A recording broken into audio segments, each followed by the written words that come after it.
Bienvenue dans Memento Mori, le podcast qui ressent le présent en prenant ses sentiments pour la fin comme point de départ. Normalement, tu dis « Je m'appelle Raphaël Charrier ». Oui, non, mais en fait, j'étais saisi par émotionnellement tellement saisi par la beauté, de tu vois, la disais. beauté de la chose. Donc oui, Raphaël Charrier, pasteur à Grenoble. Mathieu Girald, pasteur à Etup, blogueur surtout pour sa gloire. On n'a pas le temps de niaiser. On parle des émotions. Tac. Le cœur a ses raisons que la raison ignore. Voilà. Dans Sentiment et Amant. Donc voilà. Oh. Tu l'as déjà C'est entendu beau. celui-là ? Ouais. Si tu l'as entendu. Et dans Serpent, il y a Pan. Dans Tortue, il y a Thor et Tu. Ah. Ouais. Alors, Raph, la semaine dernière, nous avons parlé des émotions. D'ailleurs, te voir me met en joie. Il faut que je le dise. Écoute, c'est toujours pareil. J'ai toujours autant d'émotions Voilà. face à cette moustache rougeoyante. On dirait des Tu la vois pas trop, elle est derrière le de- micro. Par contre, tu dois voir mon de crâne soleil. brillant là. En fait, ton crâne et le soleil, la moustache rousse, les rayons de ce soleil qui nous annoncent l'automne à venir et la beauté de ces feuilles qui rougissent comme la couleur en écaille de tes lunettes. D'accord. Tu vois. Écoute, moi je vois tes cheveux épars qui m'annoncent aussi les feuilles qui tombent. Exactement. Et d'ailleurs, ça fait une semaine, je me dis, il faut que je remette un coup de tondeuse, mais j'ai pas le temps, quoi. J'ai pas le temps, en fait. Ah mais qu'est-ce que tu faisais à 4h du mat cette nuit? Ouais, bon, on rappelle quand même que on est le même jour que la semaine dernière pour les gens, mais... On est le même jour que la semaine dernière et là peut-être on a une faille spatio-temporelle. Exactement. On est plus dans le présent, mais dans la fin comme point de départ. Donc Raph, on a parlé des émotions la semaine dernière. La semaine dernière, on parlait donc, Émouvant en d'ailleurs, prenant ce comme livre. podcast. C'était très émouvant. Ça me rappelle une prédication il y a pas longtemps. Je faisais la présidence pour un mariage. Je suis pas super à l'aise pour la présidence et là j'étais un peu stressé. Alors que j'avais pas de raison de l'être, tu vois. C'était cool. Et j'ai dit, je crois que c'était après l'échange des alliances et tout, j'ai dit un moment émotionnel. Et puis quand je suis descendu, Alex, ma femme, elle m'a dit mais tu sais qu'on a un mot en français, c'est émouvant. Je dis ah mince. Mais moi-même pris par l'émotion, tu vois, j'en avais perdu mon latin. C'est ça. C'était l'émulsion des émotions C'est ça. qui a causé ça. Donc la semaine dernière, on a vu les émotions, on a vu aussi... Et tu sais, d'ailleurs, ouais, la fatigue joue énormément aussi sur les émotions.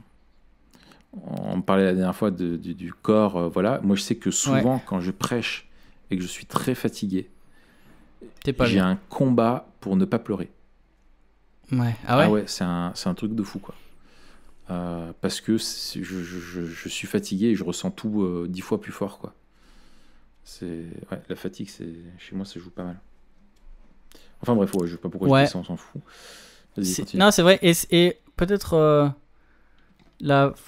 Enfin, pour moi, je sais que c'est la fatigue nerveuse. C'est beaucoup la fatigue nerveuse. Enfin bref. Alors, cette semaine... Oui, je suis d'accord. On va se poser plusieurs questions. Et notamment, après avoir défini un peu les émotions, les enjeux, etc., aujourd'hui, on va se demander qu'est-ce qu'on fait avec ça. C'est ça. Comment on vit avec, comment aussi on vit ensemble, notamment dans l'église. Et on aura la question de l'accompagnement pastoral. Ouais. Et puis enfin, on se posera la question, comment nos émotions nous rappellent de vivre Memento Mori aujourd'hui et dans l'éternité, quelle sera la place des émotions. Donc voilà, vaste programme. Je te propose qu'on attaque. Ouais. Tu sais que j'ai fait la blague à mes enfants, parce que bon, ils connaissent bien sûr bien Memento Mori, etc. Voilà. Et ils sont dans les blagues un peu, ça commence, c'est monsieur et madame et tout.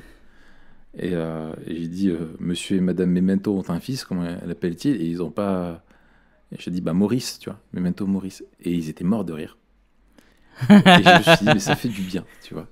Parce que j'ai un public qui qui est fin, tu vois. Est-ce qu'on serait pas un t-shirt Memento Mori? Ouais, carrément. Et Memento Mori. Moi, je trouve ça faudrait excellent. une tête de Maurice. Exactement.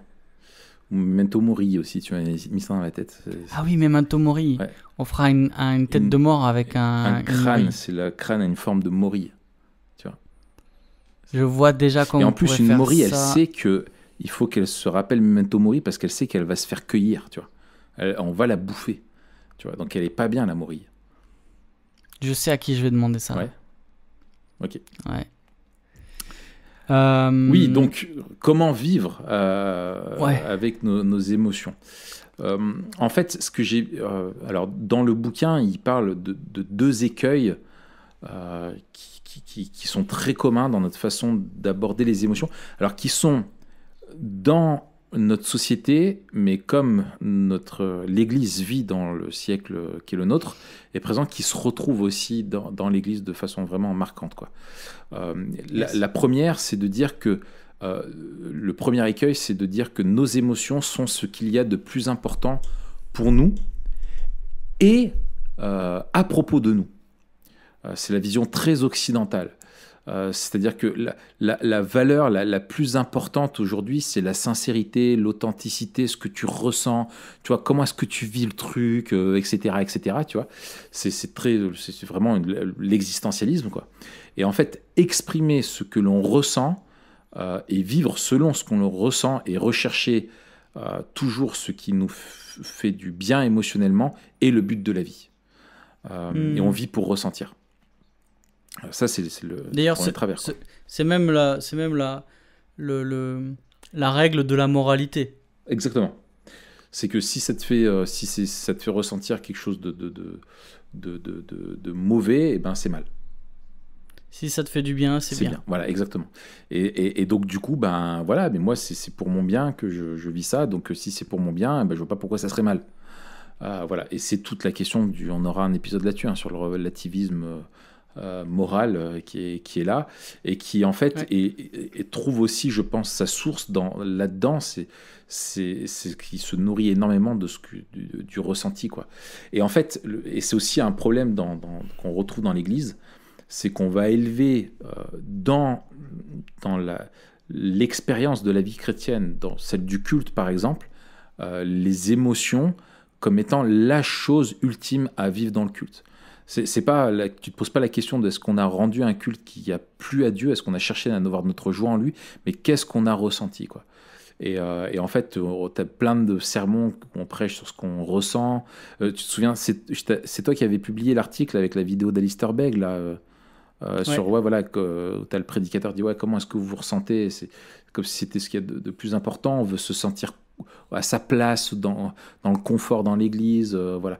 Et en fait, si les émotions ont une vraie place, on l'a dit, qui disent quelque chose dans notre foi, le danger que tu vas avoir, c'est de glisser de façon malsaine, qui fait que ce que l'on ressent est le but et non Dieu lui-même.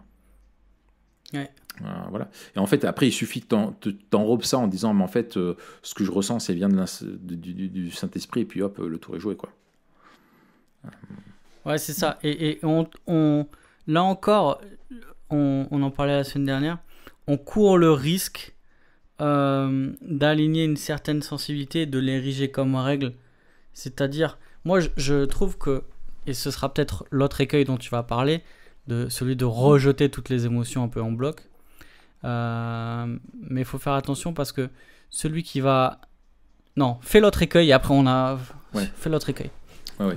Donc voilà, ça c'est le premier écueil. Et en fait, c'est que tu places tes émotions au-dessus de ta foi et au-dessus de ton obéissance à Dieu. Et en fait, et ça remet en question, alors je rejoins avec ce qu'on disait la semaine dernière sur l'impassibilité de Dieu, c'est que Dieu n'est plus du coup impassible, immuable dans ce qu'il est et dans ce qu'il exprime vis-à-vis de nous dans ses émotions. Mais tu vas avoir un Dieu qui va changer, quoi. Parce que si toi tu ressens que Dieu ne t'aime plus, et ben alors ça veut dire que Dieu ne t'aime plus si ce que tu vis est au-dessus. Ou si tu ressens pas de culpabilité, ça veut dire que Dieu s'en fiche et que tu n'es pas en train de pécher. Non, ce sont les Écritures qui nous disent. ce qui est vrai ou pas, quoi. Ce qui est moral et ce qui est amoral. Donc ça, voilà, c'est le premier écueil. Et le deuxième, voilà, c'est l'inverse opposé, c'est dire il faut ravaler nos émotions, il ne faut pas les prendre en compte. Et c'est cette vision très stoïcienne, quoi, très zen, très voilà. Et comme je vous disais tout à l'heure, pas écouter les émotions ni les sentiments, parce que dans sentiment il y a ment. Je me souviens, moi, ça, c'est un espèce de toutes ces adages pseudo-évangéliques des fois qu'on a dans les églises. Et on me dit, attention, tu ressens ça, mais dans sentiment, il y a ment. Et comme si toutes les émotions qu'on avait étaient, on ne pouvait pas s'y confier. Ça, là, on renvoie à ce qu'on a dit la semaine dernière. Mais, et puis toute cette approche très moralisante qu'on peut y avoir, même dans la pratique pastorale, c'est que si voilà, toute chose concourt à notre bien, et alors on ne devrait pas être triste, on ne devrait pas avoir de la peur, on ne devrait pas être frustré quand on vit une épreuve, on ne devrait pas connaître le doute, on ne devrait pas, voilà, toutes ces choses-là n'auraient pas lieu d'être, quoi. Et ça, c'est radical, ou ce qu'on recherche, c'est ce que tu rappelais la dernière fois, c'est un peu de vouloir contrôler les émotions des autres, plutôt que de chercher à les édifier et les exhorter pour voir une transformation du cœur et avoir un cœur qui soit intègre devant Dieu, quoi. Ouais, c'est ça. Et puis on arrive facilement à oublier que les émotions, c'est un peu le fruit de l'arbre. Oui. Mais que Dieu veut traiter la racine. Et donc, en voulant... les chrétiens, c'est pas juste des gens qui ont des émotions qui sont justes. C'est d'abord, comme on l'a dit, des gens qui ont le cœur droit. Et si on veut qu'ils aient des émotions justes, il faut qu'on touche le cœur. Ouais. Et ça, c'est important de deux raisons. D'une part, parce que, si on oublie ça, on va passer du temps à essayer de traiter plutôt des symptômes que la vraie cause. Et d'un autre côté, on va oublier que pour avoir des fruits nouveaux, il faut un cœur nouveau. Et que notre prédication aussi, notre prédication, notre accompagnement, enfin toute notre communication de l'évangile, elle doit toucher le cœur. Ouais. Parce que c'est le cœur nouveau, on l'a dit la semaine dernière, qui va donner des émotions nouvelles. C'est ça. Mais on aurait tort aussi de ne pas prendre en compte les émotions comme un indicateur, mais aussi comme faisant partie de la personnalité. Et je pense que le danger est plus grand quand il y a des différences de personnalité entre la personne qui conseille et la personne qui est conseillée. Peut-être on en parlera quand on invitera Sam pour parler d'accompagnement pastoral. Mais je sais pas pour toi. Moi c'est vrai que je suis plutôt... Mon problème, ce sera plutôt d'aligner mes émotions avec ma réflexion. D'autres auront plutôt le problème inverse. C'est un peu caricatural, mais si tu vois, dans cet ordre-là. Et je sais que c'est plus difficile pour moi de conseiller et de comprendre des gens qui vont avoir une perception, une compréhension du monde qui passe d'abord par ce qu'ils ressentent plutôt que par ce qu'ils comprennent, tu vois. Ouais, complètement. Alors moi je suis un peu comme ça. Je suis comme toi aussi. Et je pense qu'il faut justement dans l'accompagnement que tu vas avoir justement, alors peut-être la force que toi tu peux avoir dans l'accompagnement, ça va être, il faut avoir la sagesse de justement d'aider la personne en gros à aborder, à montrer en fait, quel rôle ont ces émotions-là et qu'est-ce que ces émotions nous pointent du doigt, sans simplement chercher à rejeter en bloc et dire yaka, faut que tu devrais pas ressentir ça tu devrais le ressentir. On l'a vu la semaine dernière, les émotions elles ne se contrôlent pas, elles viennent, mais de chercher à réorienter plutôt en posant les bonnes questions et à identifier qu'est-ce qui cause ces émotions-là. Et ça, c'est le modèle biblique qui est proposé dans le bouquin et qui est excellent. En fait, ils disent, la Bible ne dit pas qu'il faut vivre enfin que nos émotions sont tout ce qui existe et qu'il n'y a rien de plus important. Elle ne dit pas non plus qu'elles ne doivent pas exister et qu'elles sont à rejeter, mais les Écritures nous encouragent plutôt eux ils disent en anglais engager, engage, En fait, Ouais. se confronter, travailler avec, quoi. Et en fait, il propose un petit peu trois étapes. Alors, sans tomber dans une question de méthode à faire, mais ils disent il y a 3 éléments essentiels. C'est avant tout essayer d'identifier. Et parfois, c'est pas facile d'identifier qu'est-ce qui va pas. Moi, je sais que c'est la dernière fois, suite à la lecture du bouquin, là, j'essaie d'être un peu plus, du coup, de mettre en pratique ce que je découvre aussi. Je sais plus quelle occasion, mais voilà, j'étais de mauvaise humeur, clairement. Et je sais plus ce qui s'était passé. Et j'étais en train, et je me disais, mais pourquoi est-ce que ça me met tant en colère, quoi? Tu vois, pourquoi est-ce que, voilà, et ici, identifier, est-ce que c'est vraiment, qu'est-ce que je ressens? Je savais que j'étais pas bien, mais qu'est-ce que tu ressens? Est-ce que c'est de l'anxiété? Est-ce que c'est de la crainte? Est-ce que c'est mêler plein de trucs, etc. Enfin voilà, ils disent un peu, d'abord, en gros, pas simplement essayer de les fuir, parce que ça, je pense, c'est une tentation qu'on peut avoir, et que moi, c'est de chercher à les fuir. Chercher à les fuir en me concentrant sur autre chose, en prenant quelque chose qui va m'accaparer l'esprit, parce que sinon j'ai l'impression que mes émotions vont m'aspirer, quoi, ils vont me bouffer. Donc j'ai plutôt tendance, tu vois, à chercher à mettre mon esprit sur autre chose. Ouais, ton esprit est ailleurs. Voilà, j'ai pas le temps. Et il y a peut-être aussi une autre réaction. Et est-ce que t'es pas comme ça si parfois, je te demande, toi, un peu moment confession intime. Ouais. Il y a la fuite, mais il y a aussi le truc genre, on veut absolument chercher la cause. Et je pense que, tu vois, le fait de sonder son cœur est à distinguer d'une introspection maladive. Tout à fait. Et ça, tu vois, on en parle quand on parle de redevabilité et de repentance. L'idée, c'est pas de se demander tout ce que j'ai fait à chaque fois, où est-ce que j'ai péché, nanana. Il y a une différence entre l'introspection maladive et la sensibilité à l'esprit qui nous révèle aussi des choses qui vont pas. Et je pense qu'un des autres dangers aussi, c'est de croire que on peut se comprendre et oublier en fait qu'on est totalement déchu, on est totalement dépravé, et que nos émotions, non seulement elles sont entremêlées, mais notre manière de réfléchir aussi, elle est floue, elle est brouillée. C'est ça. Le cœur de l'homme est pas à tortueux, distinguer exactement. Par-dessus tout. Et il n'y a rien de plus complexe que le cœur humain. Et ça, c'est fou. C'est ce que disaient les Écritures, quoi. Il n'y a rien de plus tortueux que ça. Et donc, du coup, c'est normal qu'on n'arrive pas à mettre le doigt forcément sur tout, quoi. Et sur cette introspection, enfin, juste, je continue là-dessus. Vas-y. Et je pense que beaucoup de personnes, et c'est un truc, alors on en parlera avec, c'est pas Clément, Samuel. Avec Samuel, quand on aura les trucs ensemble sur des modèles de psychothérapie que tu as dans le monde séculier et dont certains chrétiens vont voir, parce que voilà, cette dimension émotionnelle de la foi et de la vie chrétienne est peut-être pas assez bien abordée et bien connue et bien appréhendée et bien enseignée.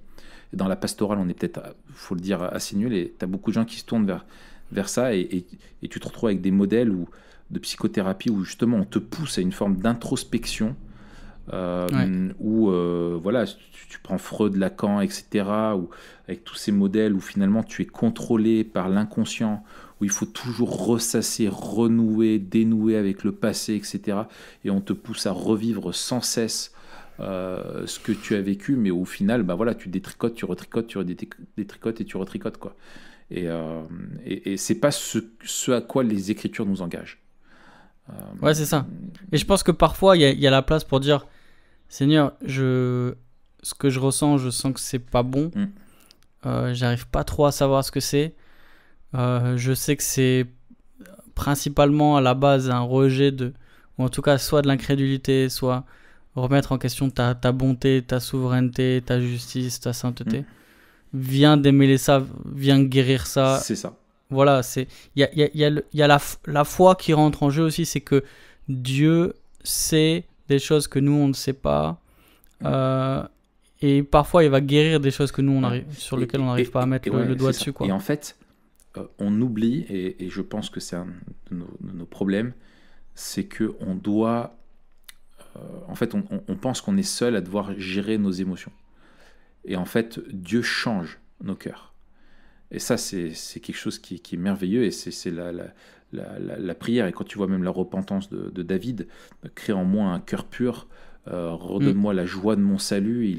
Voilà, il y avait des choses il avait cessé d'aimer comme il devait aimer et de chérir ce qu'il devait chérir, c'est-à-dire son salut et Dieu en premier. Et c'est ça qui l'a poussé après à pécher, quoi. La racine, elle est là. Et en fait, nos émotions sont essentielles dans notre relation avec lui, parce qu'on doit l'aimer de tout notre cœur, toute notre pensée, toutes nos forces. Et il utilise nos émotions pour nous façonner à son image. Et c'est fou, parce que tu vois Jésus lui-même, et c'est le deuxième point qu'on a dans le truc. Donc c'était, comme je disais, d'abord, ce qu'il propose, c'est d'identifier, et puis ensuite, c'est d'examiner son cœur et nos émotions, quoi.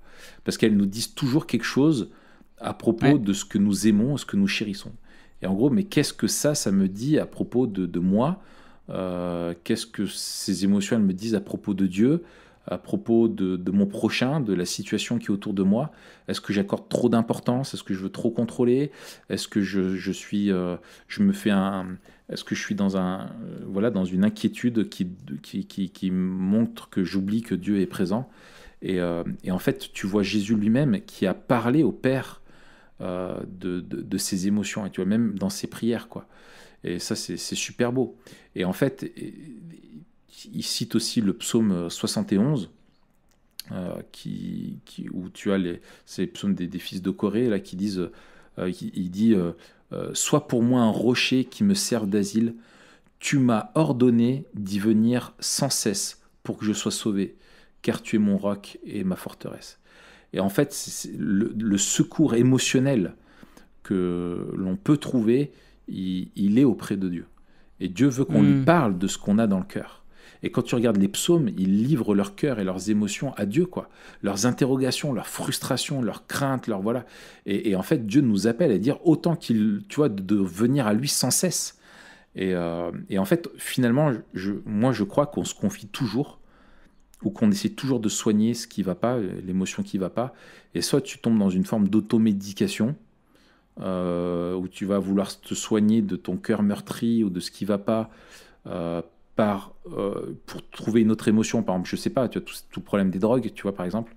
On en avait déjà parlé, ou vers une fuite, comme je le disais, tu vois, tu vas te regarder des séries ou t'enfermer dans un jeu vidéo, dans un truc comme ça, qui vont te faire vivre d'autres émotions pour fuir celles que tu ressens vraiment.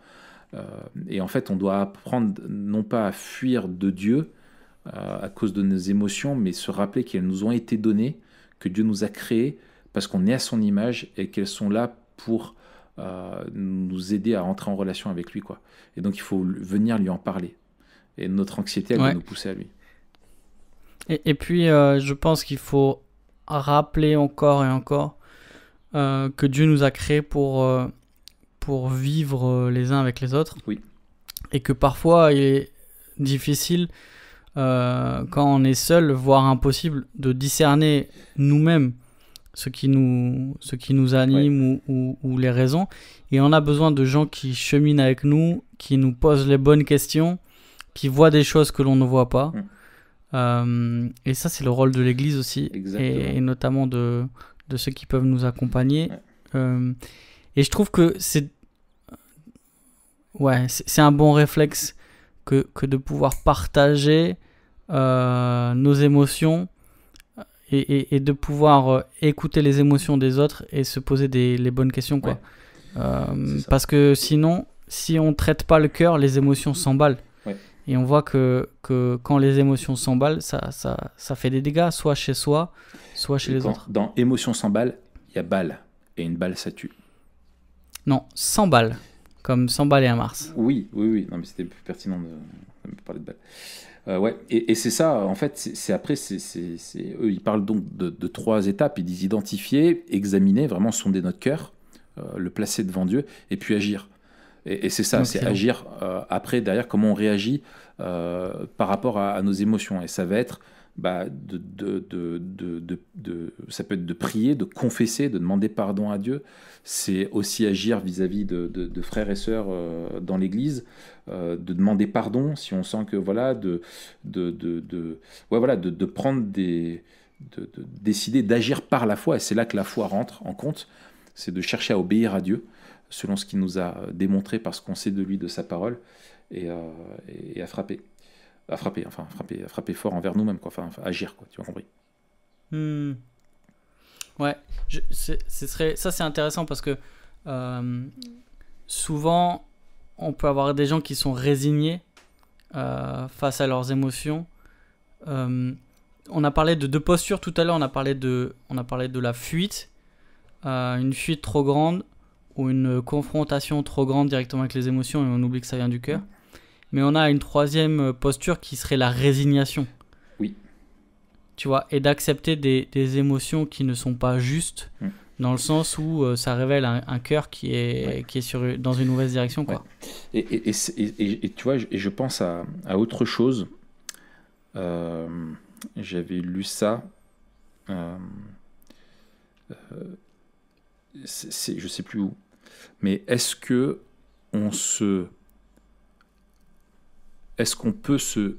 ose et est-ce qu'on peut se montrer vulnérable? Et en fait, pour moi, je pense que c'est dans le cadre de l'Église, on est très vite à juger. Et en fait, on n'ose pas dire ce qu'on ressent souvent, parce qu'on se dit, mais on va me juger de ressentir ça, je ne devrais pas, tu vois. Dieu attend ça, etc. Et en fait, parce qu'on est finalement dans du légalisme, quoi, tout simplement. Et en fait, Dieu nous appelle à lui dire ce qu'on ressent. Et je pense que oser dire, écoute, là, ça, je le sens pas, ou enfin, je me sens pas bien, ou à cause de tel ou tel truc, je pense que ça fait preuve de maturité spirituelle et émotionnelle, d'être capable d'expliquer ce qui ne va pas, et d'accepter et de ne pas juger aussi ceux qui se montrent vulnérables envers nous.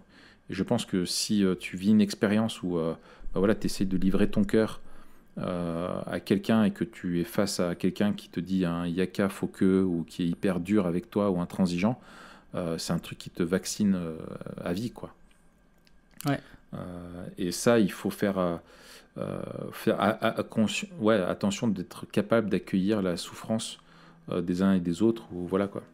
Ils posent dans le bouquin 3 questions. Ils disent dans les relations, notamment dans le couple. Je trouvais ça intéressant. Ils disent voilà, pour aider en gros la relation dans le couple, quand il se passe une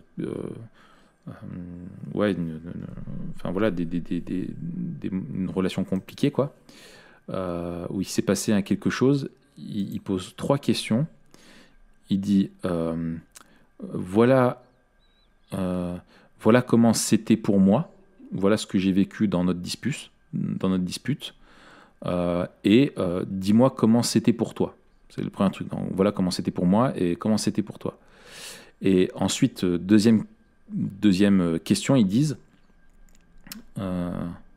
donc la deuxième question, c'est de dire, une fois que la personne t'a exprimé comment elle a vécu la chose, c'est de lui dire essayer de dire, donc du coup, est-ce que j'ai bien compris que tu as ressenti ça, comme ça, tu vois, il dit pour s'assurer qu'on comprend bien qu'on s'est bien compris, quoi.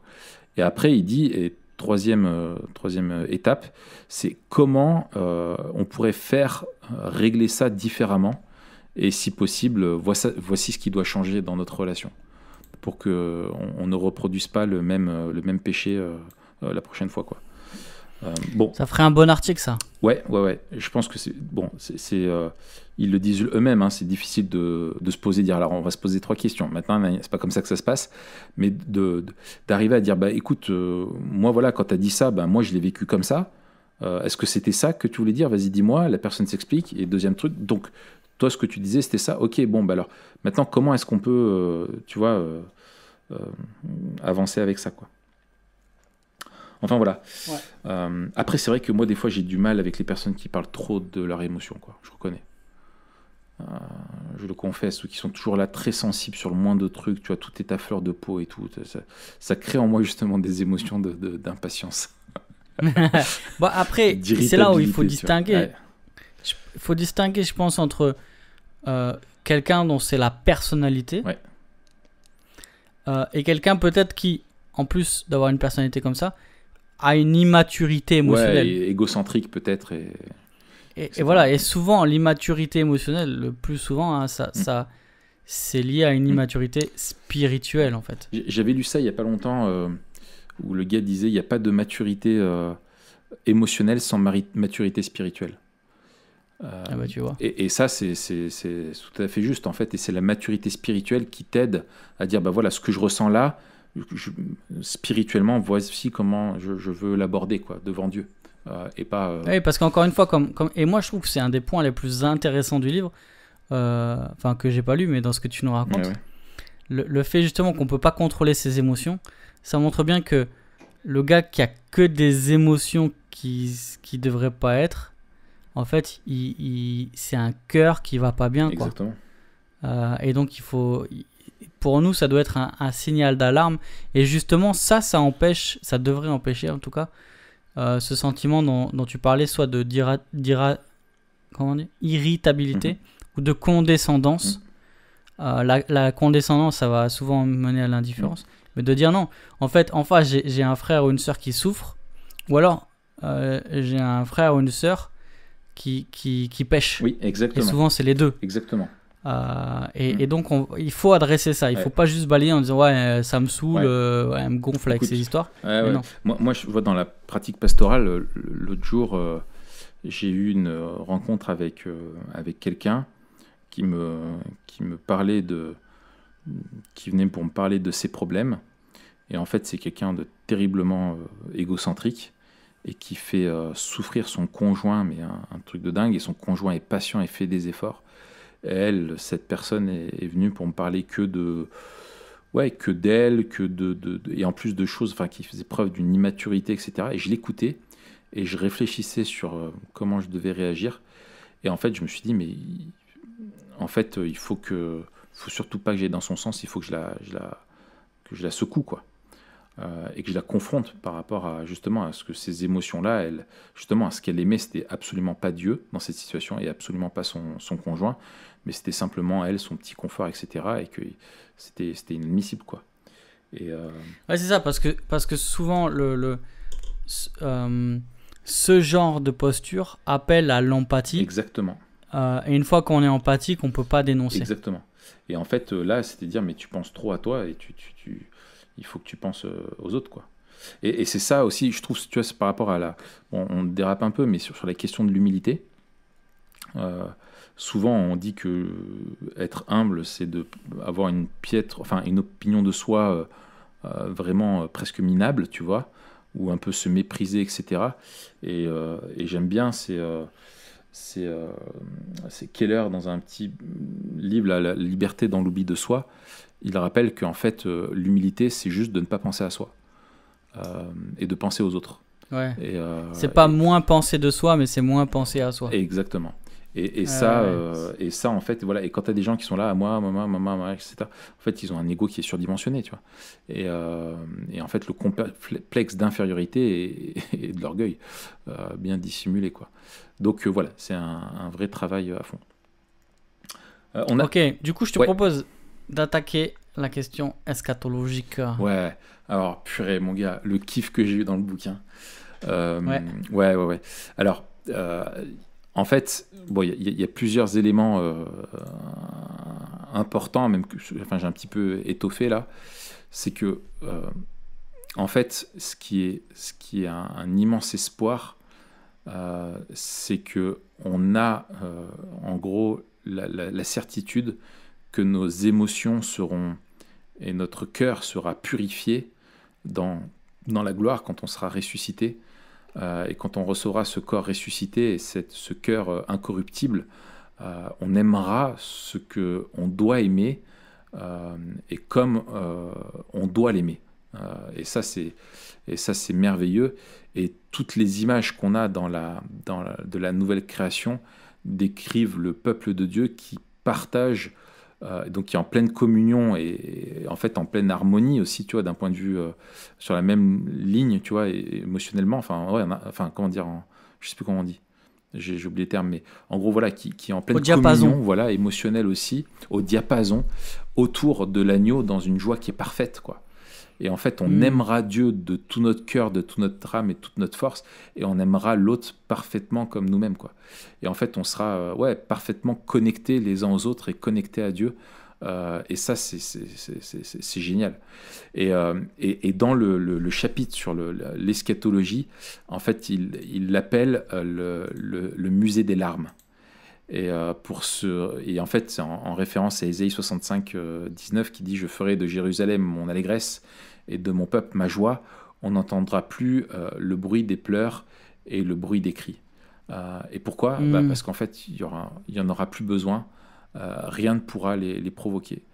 Et en fait, je prenais l'image littérale, je me disais, imagine, tu passes et tu as un musée, on rentre dedans, et tu as un flacon, et là on dit, ça, tu vois, c'est des larmes qui avaient été versées dans la souffrance et dans la douleur. Tu te rends compte, on versait des larmes comme ça. Et en fait, bien sûr qu'on pleurera au ciel, mais on pleurera souvent de joie, de rire, d'émerveillement, voilà, on vivra... notre cœur sera rempli vraiment permanence du Saint-Esprit, on sera régénéré, on sera en pleine communion avec Dieu. Et il y a un espoir quand on vit des troubles aussi au quotidien qui nous accablent, etc., qu'un jour ça aussi ça passera, quoi. Et voilà. Et alors, je trouvais un truc aussi intéressant. Tu vas me dire ce que tu en penses. Et je suis d'accord avec ça. C'est que en fait, y en a qui disent qu'en fait, on ne se souviendra plus des souffrances qu'on a connues sur Terre. Et en fait, eux, ils soutiennent l'inverse, c'est qu'on s'en souviendra. Et moi, je crois ça aussi, que Jésus est l'agneau qui est immolé, quoi, pour toujours. Et dans le ciel, on le voit comme l'agneau de Dieu toujours, qui a été immolé. Et que ces meurtrissures nous pousseront à célébrer en fait la gloire de sa grâce, quoi. Et si on ne se souvient pas du monde déchu qu'on a connu, eh bien en fait on ne peut pas se souvenir de la grâce. Et en fait la grâce est au cœur de la rédemption, quoi. On sera un peuple qui est racheté. Et en fait ce que eux disent, c'est que nous serons capables de nous souvenir des choses négatives sans les réexpérimenter, sans que ça empoisonne notre joie céleste. Et en fait, je te cite ce qu'ils disent. Ils disent Dieu lui-même a choisi de ne pas oublier ou d'effacer la réalité de la douleur, mais de l'amener dans son propre cœur. Il essuiera chaque larme quand il reviendra, mais en même temps, il promet de garder vos larmes dans une bouteille à cause de son amour et de sa compassion pour vous. C'est une citation là, du psaume 56 qui dit que tu recueilles mes larmes dans ton outre.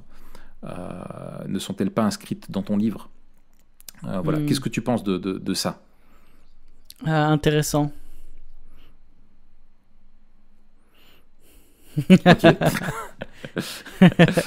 Non, écoute, j'ai jamais réfléchi à la question, donc là tu me prends un peu à froid. D'accord, ok.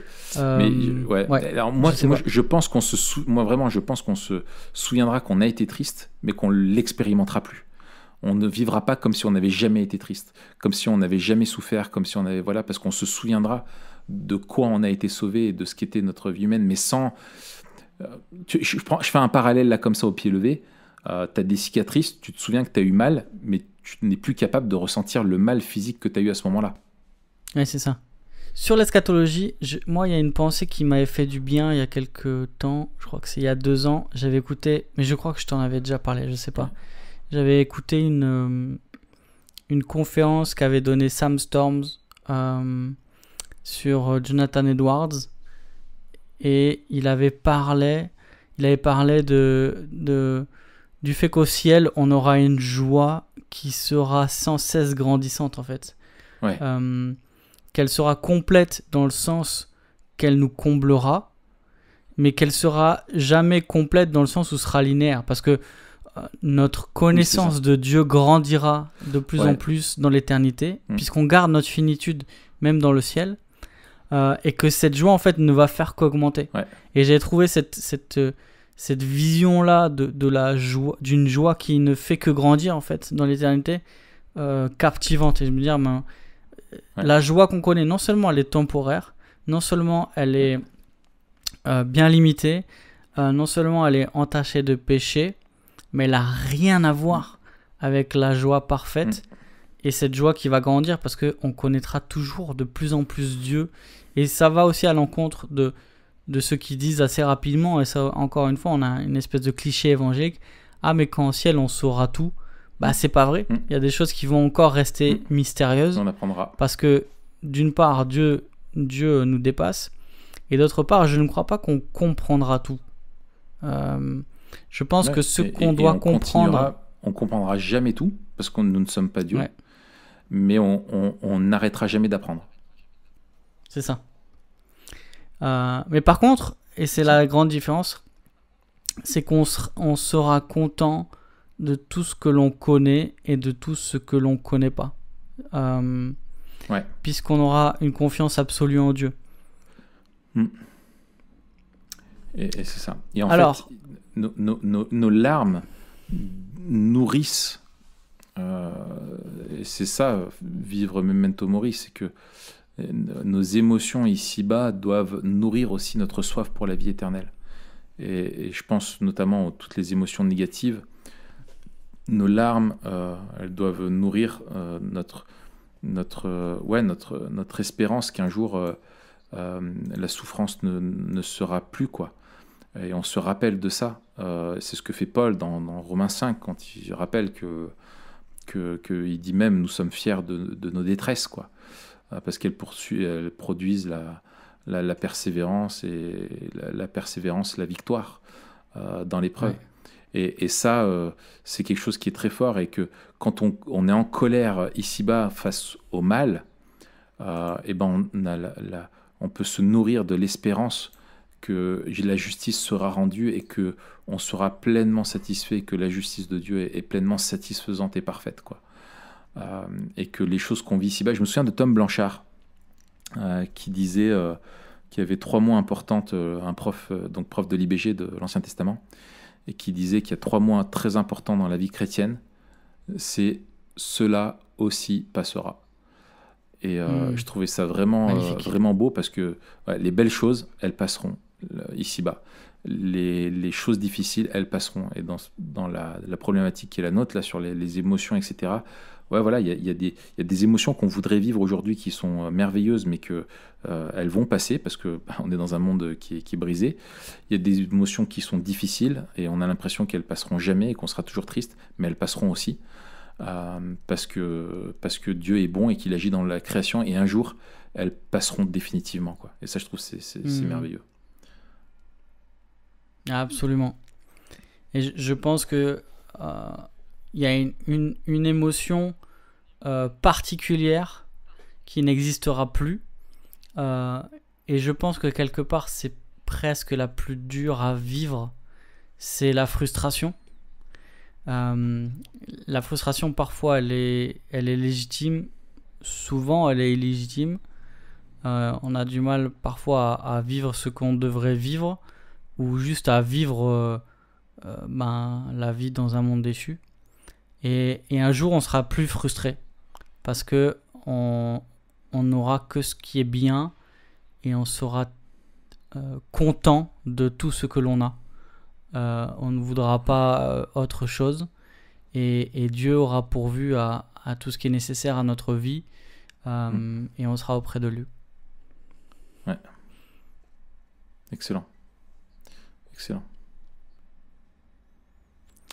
Quelque chose à ajouter, Raph ? Écoute, non, je pense qu'on peut conclure là-dessus. Excellent. La semaine prochaine, on parlera de quelque chose de très intéressant. Ouais. Oui. On n'a pas le planning sous les yeux, mais c'est sûr qu'on va en parler. Je pense qu'on va parler d'un sujet surprise. On va parler d'un sujet qui nous tient à cœur. Ouais, et en fait, il faut pas la rater, parce que si on rate ça, on rate sa vie. C'est un sujet qui est à la fois pertinent, sensible, drôle, qui nous fait vivre un panel d'émotions, qui nous amène en même temps à la joie. On pleure d'émotions, on est touché au plus profond de notre cœur, puis on se marre, on passe un bon moment, et on a envie de partager avec les autres après, et on voit le monde différemment, quoi. Ah ouais, c'est merveilleux. Ouais, quelque chose de Et tu sais, en disant ça, je me rappelle une fois un frère, je me rappelle plus ses mots exacts, mais un frère qui était venu me voir, pareil, je présidais un culte, et il m'a dit merci Mathieu, parce que le culte d'aujourd'hui avait une joie sérieuse, et j'ai trouvé ça pas mal, tu vois. Donc il se marrait comme ça, ha ha ha, ha ha ha ha. Non, il a pas dit que c'était drôle, il a dit que c'était une joie. Oui. Donc il a exprimé sa joie de façon sérieuse. Ouais. Ouais. J'essaye de visualiser le truc. Tu vois pas le truc. Non, mais si. Est-ce que tu veux dire par là que c'était une joie qui est pas superficielle, mais qui se fonde sur des vérités immuables et qui découle d'un sujet qui est essentiel pour l'homme?